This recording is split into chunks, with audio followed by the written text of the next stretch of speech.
Inilabas ng babaeng ito ang kanyang nakakatakot na dila at sinimulang lumapit patungo sa kanyang guro.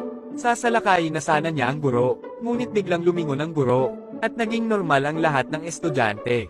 Sa totoo lang, walang kamalay-malay ang gurong ito na lahat ng estudyante sa klase na kanyang tinuturuan ay mga multo. Ngayon ang guro ay nagsimulang magturo muli sa takot. Ngunit biglang, lahat ng mga mag-aaral ay nagsimulang lumipad sa hangin. Ngunit kapag ang guro ay lumingon muli, ang lahat ay naging normal. Ngayon napagtanto ng guro na may mali sa klase na ito. Kaya naman may isang babae na sumenyas na umalis na siya.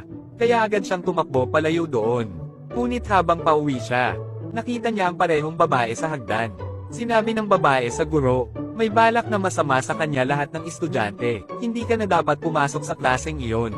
Pagkasabi nito ay umalis na ang dalaga. Pagkatapos ay nakilala ng guro ang kanyang dating nobyo, at ipinakita niya sa kanya ang isang video kung saan kausap niya ang babaeng iyon.